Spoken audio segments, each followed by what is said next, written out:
গণেশজি সম্পর্কে আমরা সকলেই অনেক মজাদার গল্প জানি, কিন্তু আপনি কি জানেন যে গণেশজির কেন দুটো স্ত্রী ছিল? কিভাবে গণেশজির ঋদ্ধি সিদ্ধির সঙ্গে বিবাহ হয়েছিল? চলুন আজকের গণেশজির বিবাহ সম্পর্কিত একটি মজাদার গল্প আপনাদের সঙ্গে শেয়ার করি। নমস্কার, আমি অর্চনা, দ্য জয়ফুল জার্নি বাই অর্চনাতে আপনাদের সকলকে সুস্বাগতম। আজ গণেশ চতুর্থী, 7 সেপ্টেম্বর 2024।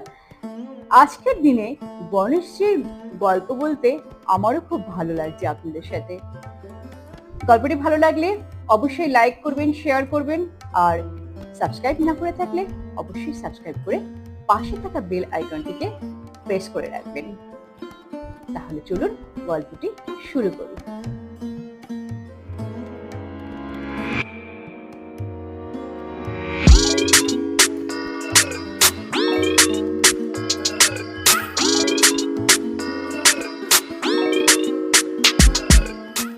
ভগবান গণেশজিকে দুঃখ বিনাশকারী দেবতা বলা হয়ে থাকে। ভগবান গণেশজি ভক্তের সকল দুঃখ বিনাশ করে তার মনের সকল ইচ্ছা পূরণ করে থাকেন। প্রতি বছর ভাদ্র মাসের শুক্লপক্ষের চতুর্থ তিথিতে ভগবান শ্রী গণেশজির জন্মতিথি বা গণেশ চতুর্থী উৎসব সারা ভারতবর্ষ জুড়ে পালিত হয়ে থাকে। আর এবছর 7 সেপ্টেম্বর স্যাটারডে বা শনিবার আজকের সারা ভারতবর্ষ জুড়ে গণেশ চতুর্থী উৎসব পালিত হচ্ছে। আজ প্রত্যেক ঘরে ঘরে গণেশজির আরাধনা, পূজা অর্চনা চলছে।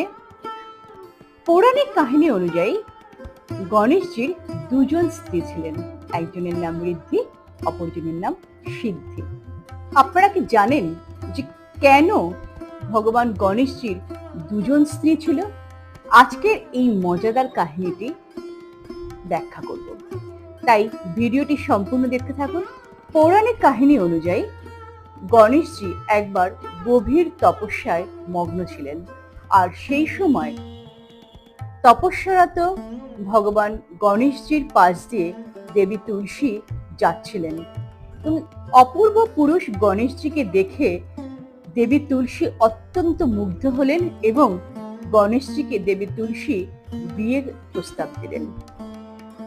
ভগবান গণেশজি নিজেকে ব্রহ্মচারী বললেন এবং বিয়ের প্রস্তাব তিনি প্রত্যাখ্যান করলেন, অর্থাৎ তুলসী দেবীর বিয়ের প্রস্তাব তিনি প্রত্যাখ্যান করলেন। ভগবান গণেশজি তুলসী দেবীর প্রস্তাব ফিরিয়ে দিয়েছিলেন, অর্থাৎ প্রত্যাখ্যাত দেবী তুলসী অত্যন্ত কুপিত হলেন এবং অত্যন্ত ক্রোধে অপমানে তিনি গণেশজিকে অভিশাপ দিলেন যে তোমার একটি নয়, তোমার দুটি বিয়ে হবে। আর গণেশজিও অত্যন্ত ক্রুদ্ধ হয়ে গেলেন, তিনিও তাকে অভিশাপ, অর্থাৎ তুলসী দেবীকে তিনিও অভিশাপ দিলেন যে তোমার অসুরের সঙ্গে বিবাহ হবে। আর সেই কারণেই গণেশজির পুজোয় কখনো তুলসী পত্র ব্যবহৃত হয় না। ভগবান গণেশের বিয়ে নিয়ে আরো একটি কাহিনী রয়েছে। কিংবদন্তি কাহিনী অনুযায়ী গণেশজি ব্রহ্মচারী থাকতে চেয়েছিলেন, কখনোই বিবাহ করবেন না, এরকম একটি সিদ্ধান্ত নিয়েছিলেন। কারণ গণেশজি মনে করতেন যে তার পেটটি অনেক বড় আর তার মুখটি হাতির মতো, তাকে কেউ বিবাহ করতে রাজি হবে না। সেই কারণে তিনি কঠোরভাবে ব্রহ্মচর্য পালন করতে শুরু করেছিলেন। এমনকি ভগবান গণেশজি অন্যান্য দেবতাদের বিবাহে বাধা প্রদান করতে শুরু করলেন বলে কিংবদন্তি রয়েছে। গজাননের এইরকম সিদ্ধান্তে বাকি দেবতারা অত্যন্ত বিরক্ত হলেন এবং এর সমাধানের জন্য ভগবান ব্রহ্মার কাছে গিয়ে উপস্থিত হলেন। ব্রহ্মাজির যোগ বলে ঋদ্ধি ও সিদ্ধি দুই কন্যা আবির্ভূত হলেন, অর্থাৎ ঋদ্ধি ও সিদ্ধি ছিলেন ব্রহ্মাজির মানস কন্যা। ব্রহ্মাজি তার দুই মানস কন্যাকে নিয়ে গজাননের কাছে, অর্থাৎ শ্রী গণেশজির কাছে উপস্থিত হলেন, তাদেরকে শিক্ষা দান করার জন্য বললেন।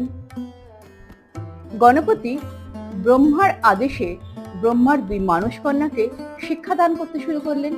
এমতো অবস্থায় গণেশজির কাছে যখনই কোনো দেবতার বিবাহ খবর আসতো, তখনই ঋদ্ধি ও সিদ্ধি গণেশজিকে ভীষণভাবে বিভ্রান্ত করে তুলতেন।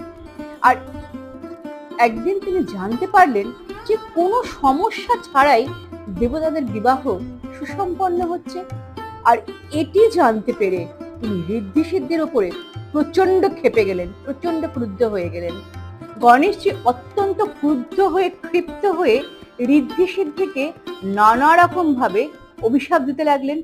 আর সেই সময় ব্রহ্মাজি সেই স্থানে উপস্থিত হলেন এবং ঋদ্ধি সিদ্ধির সাথে গণেশজির বিবাহের প্রস্তাব দিলেন। মহা ধুমধামের সাথে ব্রহ্মার দুই মানস কন্যা ঋদ্ধি ও সিদ্ধির সাথে ভগবান গণেশের বিবাহ সুসম্পন্ন হলো এবং তাদের পরবর্তীকালে দুই পুত্র সন্তানও জন্ম নিল, যাদের নাম ছিল শুভ ও লাভ। আসলে এই পৌরাণিক কিংবদন্তি কাহিনীটির মধ্যে একটি রূপক লুকিয়ে আছে। সেটা কি বলুন তো? গণেশজির মাথাটি ছিল হাতির মতো, অর্থাৎ গণেশজি ছিলেন জ্ঞানের আধার। কিন্তু শুধু কি জ্ঞান থাকলেই হয়? জ্ঞানের সঠিক ব্যবহারের জন্য দরকার প্রশাসনিক দক্ষতা ও পরিচালনা ক্ষমতা। ঋদ্ধি ও সিদ্ধি হলেন সেই দক্ষতা ও ক্ষমতা। কেমন লাগলো আজকের গণেশজির এই মজার কাহিনীটি গণেশ চতুর্থীর দিন শুনে? নিশ্চয়ই ভালো লেগেছে। ভালো লাগলে অবশ্যই কমেন্ট করে জানাবেন। তাহলে দেখা হচ্ছে পরবর্তী ভিডিওতে। ততক্ষণ ভালো থাকুন, সুস্থ থাকুন ও পরিবারের সকলের সাথে আনন্দে থাকুন।